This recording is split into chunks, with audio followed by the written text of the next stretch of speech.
Greetings, Deep Dive Podcast listeners. This is your boy, Sam Orum, coming at you with another episode of the Deep Dive Podcast. Man, we've been blowing and going for so many weeks. I'm so excited. Season 2 is winding down really soon. I'll give you an announcement on that. And season 3 is going to be off the chain. I'm already planning and scheduling and revamping a few things, and I'm excited about it. But we have a lot of work to do to close out season 2. And tonight's topic is very important that I wanted to kind of follow up on some of the things that we've talked about throughout this season, how we can continue to advance our own personal agendas, business agendas, whatever it may be. Before I get into the topic, though, again, I'd like to always thank all of you who are supporting the Deep Dive Podcast, people from all over the world. 170 plus countries supporting. So thank you so very much. And all of you who continuously like, subscribe, download, and share, I really thank you and appreciate that. Those of you who may be new, I would encourage you as well, if you could do me that favor and just continue to support the podcast, go to any of the podcast platforms, Spotify, Apple, Google, tune in, any of them, and like the podcast, download, share it with people. You know, there's a wealth of information that is not for me. It's for all of us. So share the information and let's continue to get the message out about the Deep Dive Podcast and some of the things that we're doing and how we can empower each other. All right. So I'm going to jump right into tonight's topic. And I think it's important as kind of a summary of what it is that we've been talking about throughout the season, how we can continue to, grow and advance our agendas, as I said, through whether it's personal or business, whatever that growth may be. But the topic is 10 questions that can change your life. These are 10 questions that I want you to kind of put some thought into about yourself because they can potentially change your life. Now, it's not meant to do anything other than give you food for thought.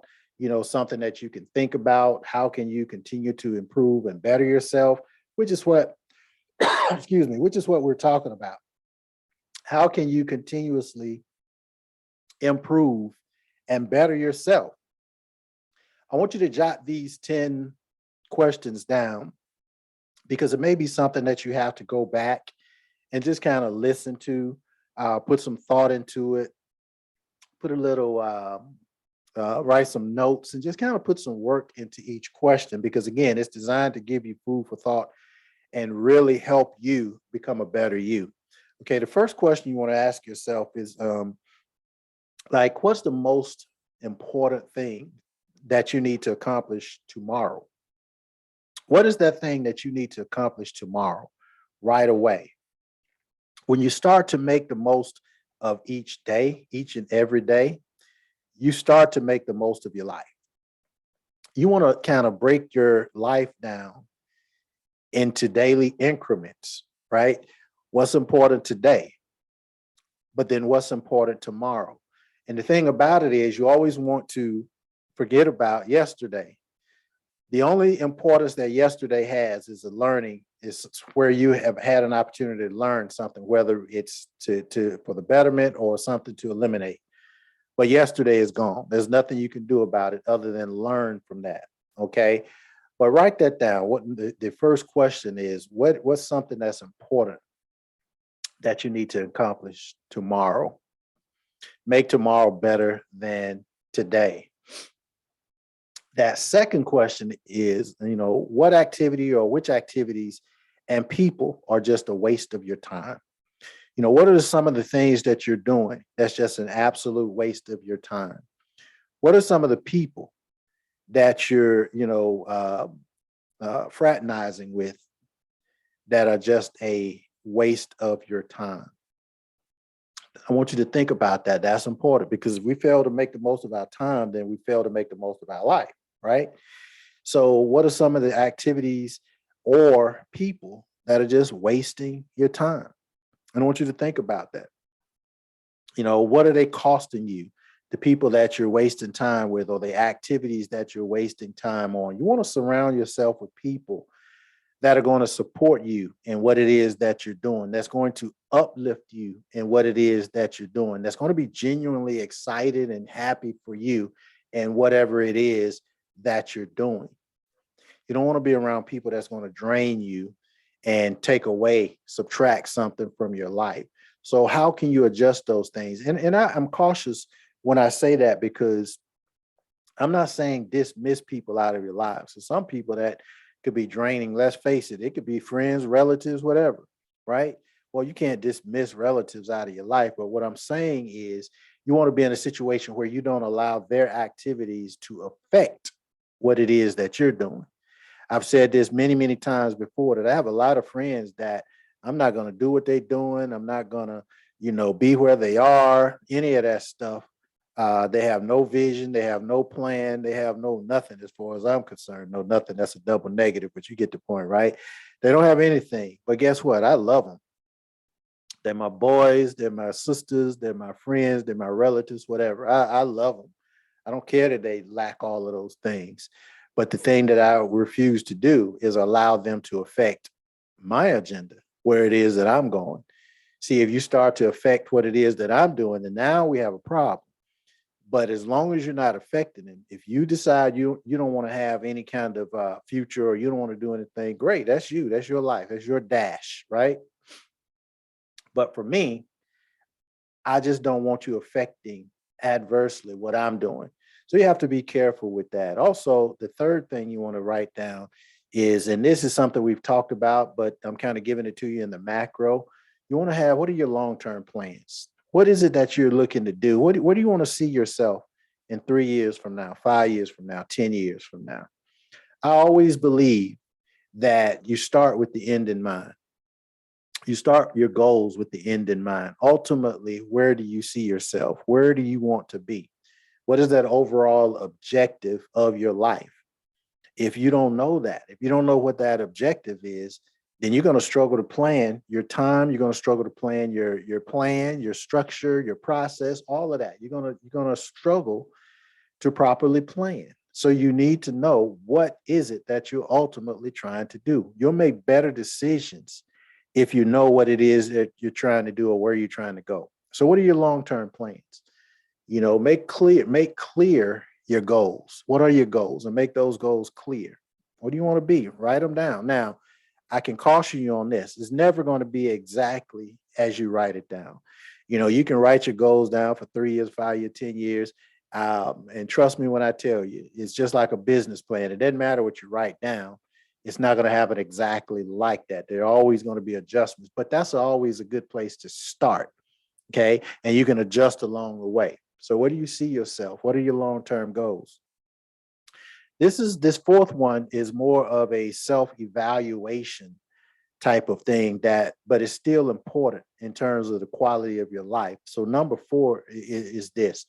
What did you do poorly today? And how can you make that better or do better tomorrow? What did you do poorly today? And how can you make that better for tomorrow? Remember, we're building upon each stair step so that tomorrow, in the next year, in the next 3 years, 5 years, 10 years, they get better and better and better.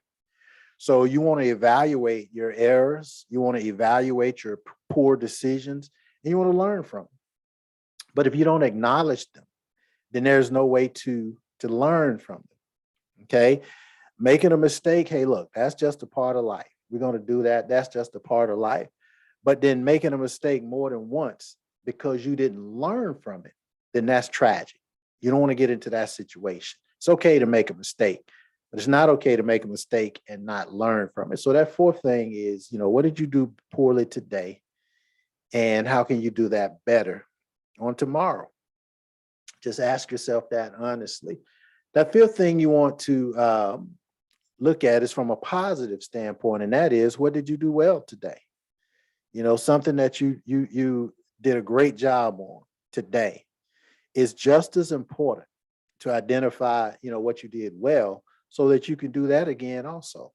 The things that you did well, you want to be able to do that again, whether it was planning, whether it was whatever it may be. Also identifying and feeling good about your victories, that's going to build your confidence. That's going to build your self-esteem. You're going to have a more of an optimistic view toward the future. I mean, it only makes you feel better when you understand the things that you did well. It's going to make your future brighter. It's going to make that path to 1 year, 3 year, 5 years, 10 years. It's going to make that path a lot easier when you're not just always hard on yourself, but you also recognize the things that you did well. You recognize, the positive aspects of your life. That sixth thing you want to do is look at, and again, this is something that's important and maybe a little bit, precarious in how you approach it, but it's this. The sixth thing is, how does the rest of the world or people around you, how do they view you? How does the rest of the world or the people around you, how do they view you? Now, let me just say this from the top. I'm the type person that I don't really care how people view me.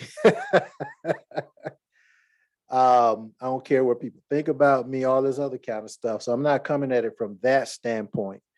But, I'm coming at it from a standpoint that if it's something that we can change, that will make our lives better, and other people see it, and maybe we don't, then if we can recognize and acknowledge it, it can make our lives better. So it's not so much about them and how they view me, but how do they view me in order for me to become a better person? For example, if somebody always know that you're going to be late, no matter what, that's something you can control, right? And it can make your life so much better. There are some people that on the positive side, I can set my clock by them. I can set my clock by them. A lot of the people that I work with when in my business with One Voice, I can set my clock. They're going to be on time, period. And on time for them means 15, 20 minutes early. They're going to be on time. Stanley, my sister Carol, Jeff, they're going to be on time. I can set my clock by it. We take pride in being on time. Well, wonder if the world always viewed you as somebody that's going to be late. You're always going to have the same issues because you never address it. It's not so much that you're acquiescing to the world and how they see you. It's more so, how can you become better at who you are? There are people that I don't care what happened, I already know they're going to have the same issues over and over because they never address them. The same people who have computer issues, they always going to have computer issues. It just never fails. The same people who are always late, they're just always late. It never fails. The same people that's going to try to get over, they always going to try to get over. People who try to find a shortcut, they're going to always try to find a shortcut. Now, these are the things when I'm talking about how people view you, whether you know it or not, how people view you. But if you know it, then there are certain things that you can do, that you can change, that will make your life and your future better. You can, put forth a little more effort at being on time. I mean, imagine if you're always 15 minutes late, no matter what, you're always 15 minutes late. Wouldn't it behoove you to start your process 15, 20, 30 minutes earlier so that you're not 15 minutes late, but you're 15 minutes early, right? That extra 15, 20, 30 minutes of sleep, that's not going to make a difference. If your alarm clock goes off, hitting snooze button for 15 more minutes or getting up, that's not going to make that much of a difference. But it can make a huge difference in terms of the quality of your life and how people view you. Are you dependable? Do you have that integrity? Those are things that are important that you do want to take acknowledge simply because it can affect your business. It can affect your work life. It can affect your job, all of those type things. I mean, wonder if you were getting a reference from somebody for a job and the company A called your reference and your reference say, well, yeah, this is a good person, but she always late. You could count on the fact that she's always going to be late. That's not a good thing. By the way, that's not a good reference either, but you get my point, right? So how does the world view you? And again, not from their standpoint, but from how you can become a better you. The seventh question you want to ask yourself is, what are your values? And are you living those values? What are your values? And are you living those values? Now, a lot of people, they only have a fuzzy idea or not unclear of what their values are. But once you know what your values are, then it's going to be easier for you to make a decision and to sustain that decision and build your self-esteem. What do you stand for? What is it that you stand for? Some people just dangle with the wind. The wind blow left, you go left. The wind blow right, you go right. There's no stability or foundation in terms of who you are and your values. You need that foundation. Everybody needs that foundation to stand on, whatever that may be. And knowing your values and living them, that also creates a life that's going to be more fulfilling for you.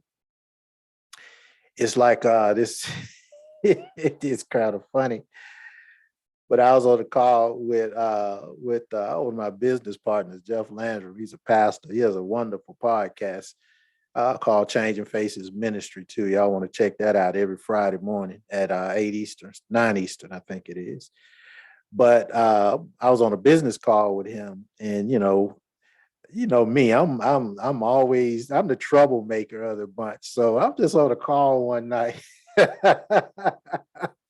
And I just told Jeff, I just want you to cuss. Just cuss. Just say one or two cuss words. Just cuss. Just cuss for me. Just make me feel better because I'm going off cussing. Why don't you cuss? And he like, nah, Doc, I don't see no value in cussing. I'm like, man, you might not see no value in it, but it's gonna make me feel better to know that I ain't the only one on here cussing. That was so fun. I just wanted to say just one cuss word, just one or two cuss words. It don't even have to be no big cuss word, just a little bitty cuss word. Some of the ones that just some regular old cuss words. But he wouldn't do it. He won't do it. You can't see me unless you're on YouTube, but I'm crying, laughing at myself. But the reason he won't cuss because he has values. He has his values, right? And he's standing by those values.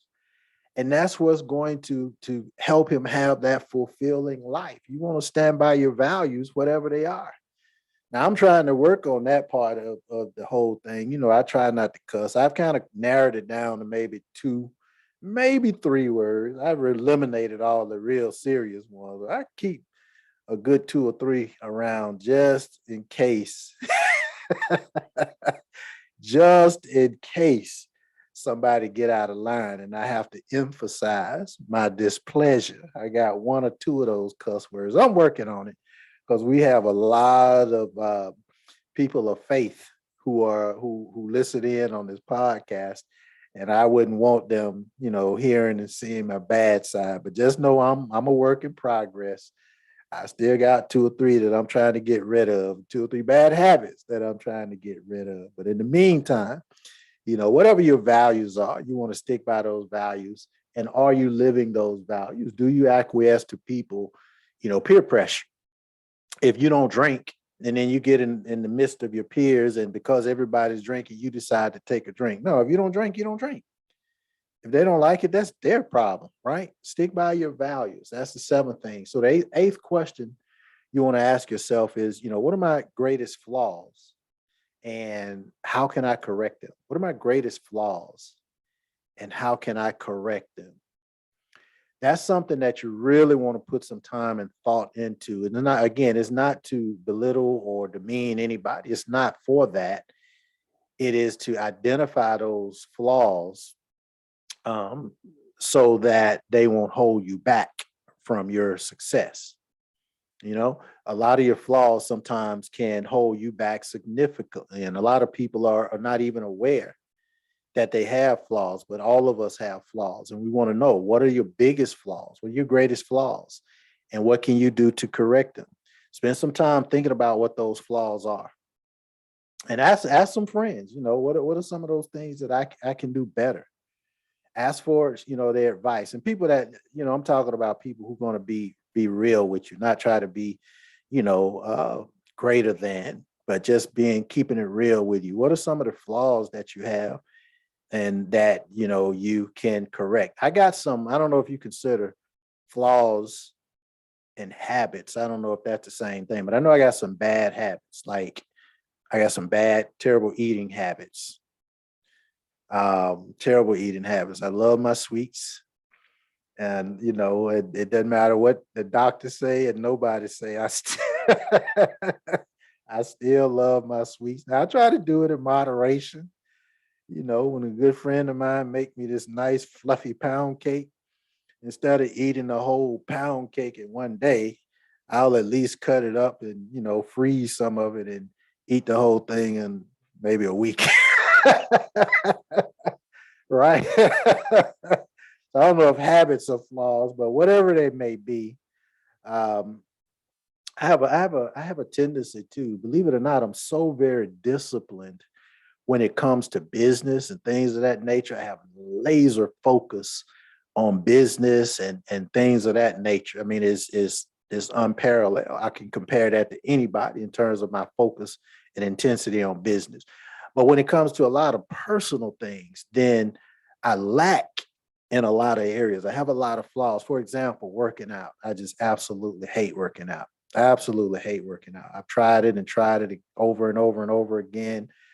I know the importance of it, all this other good stuff. I know all of that, but I just hate it. I hate it. I just don't like it. You know, again, just, you know, I can go through my whole list of things. We'll go through yours. What are some of your greatest flaws and how can you correct those things? Then number nine, the ninth question you want to ask yourself is, what can you do to enhance the relationships that are important to you? You know, what can you do to enhance the relationships that are important to you? Now, I don't mean, you know, everybody. I mean the people and relationships that are important to you, whether it's, you know, family relationships, whether it's your peers relationships, whether it's friends, your relationships. Guys, those things need to be nurtured. Relationships, to me, that's the key to everything. Relationships are the key to everything. You can do business and you can, you know, you can talk business with people and you can have the best business plan and you can have the best, all of this stuff, right? But at the end of the day, if you don't have a good relationship with that person or that company or whatever, or on the contrary, if you do have good relationships, then a lot of times you can kind of cut through the chase and get to where you're looking to be just based on your relationships. I personally believe relationships are more important than money. I really do believe that. I'm not just saying that. I really do believe that. I had a guy, I'm not going to call his name, but a friend of mine in a previous company that I had helped build his company. I helped him become very, very successful in what he was doing. He's making, you know, lots of money, very massively successful. And this guy told me something, it really touched me. He said, Sam, I don't care if you, no matter what you do in life for the rest of your life, I don't care if you lose the houses. I don't care if you lose the cars. I don't care if you lose the businesses. I don't care if you lose every single thing that you have. Just understand that as long as I have something, you will never have to worry about anything the rest of your life. I'm like, man, that touched me in a way that's so deep.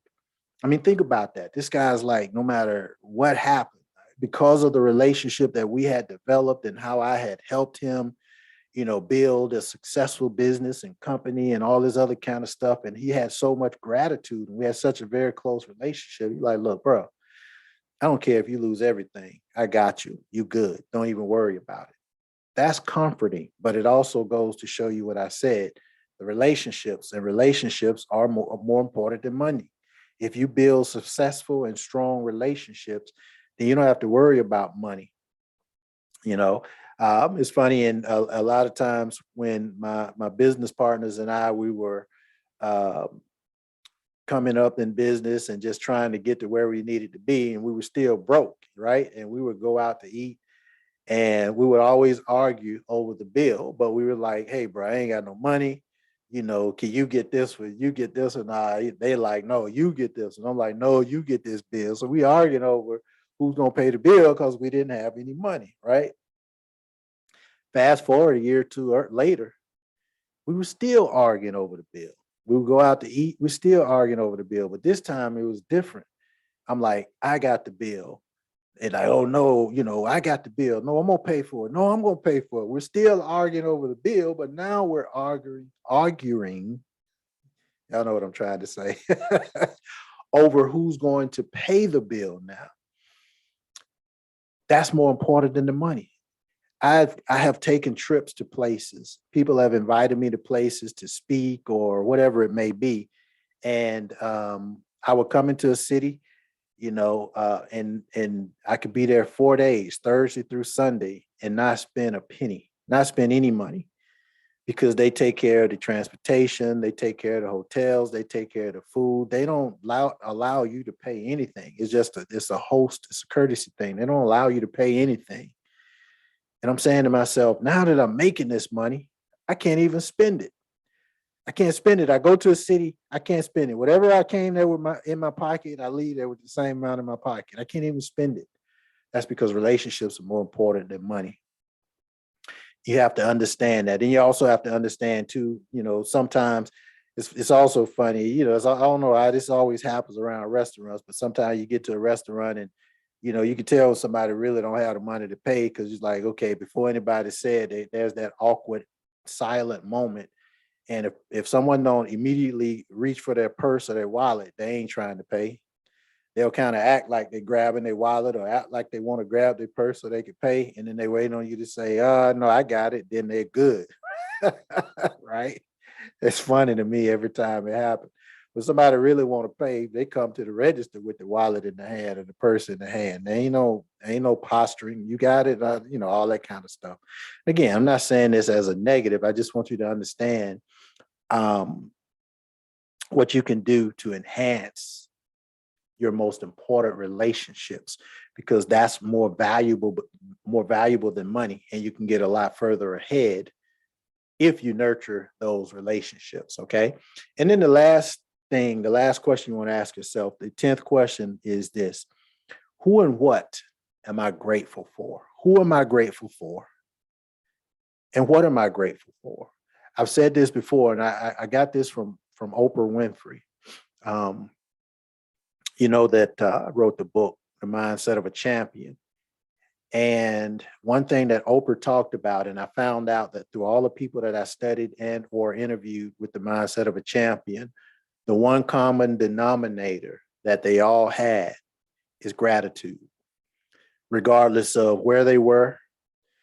People like that's in the book that talk about, like Gandhi, may not have had any of the quote unquote wealth things. But there was gratitude. I remember going to Mombasa, Kenya. I've told this story before, but I remember going to Mombasa, Kenya, and there were kids there. Now, we're in a very, very poor part of Kenya. Now, don't get me wrong, there are some wealthy parts, but we were in a very, very poor part. People living in mud huts, no electricity, no running plumbing and water and things of that nature. And no video games for the kids and things of that nature. Kids were so happy. They would play in a little creek or something that's near their mud hut. I specifically remembering the kids were so happy just to get a piece of peppermint, just a little mint.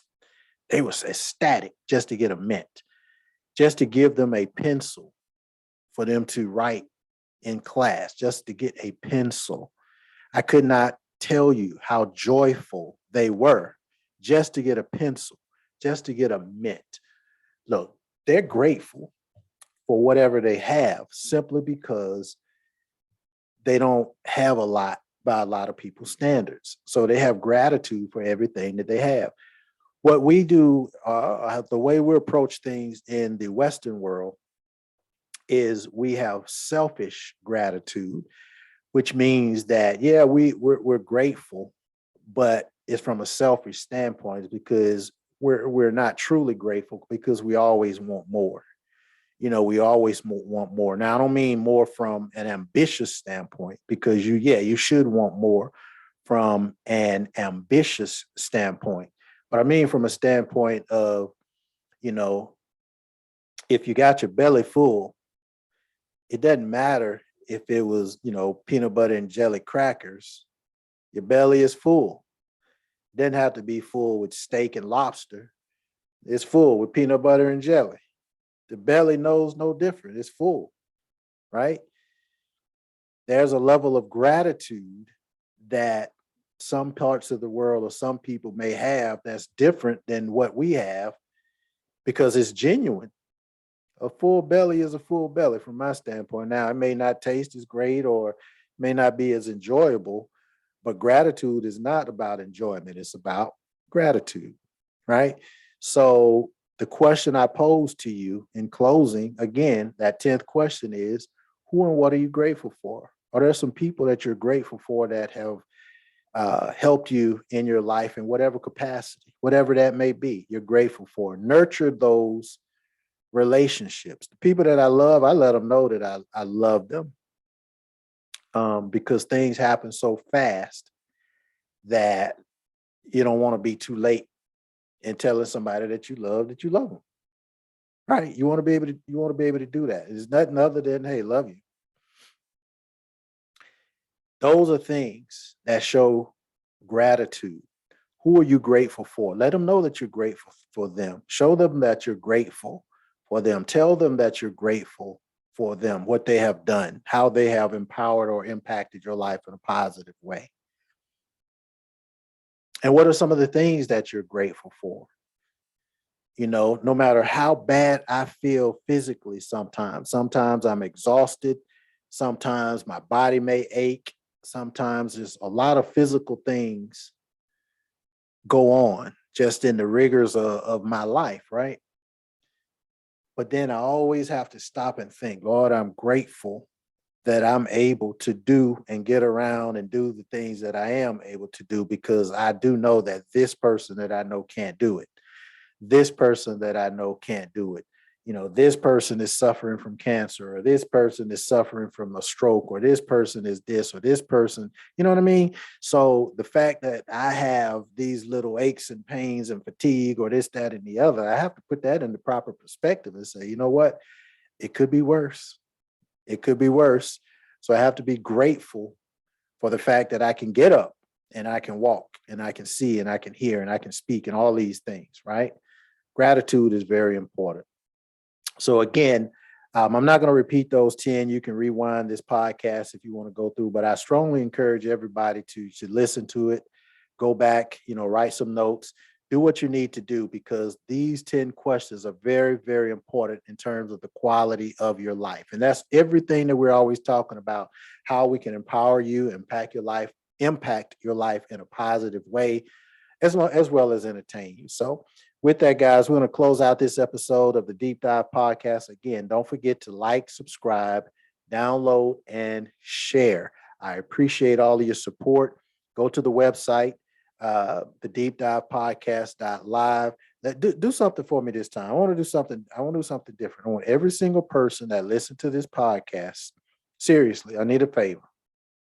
Go to the website and just send me an email. You can leave a voice message on the website or something. Just say, hey, look, I listened to this episode. Just to let me know. It's just to make me feel good. It's no other reason.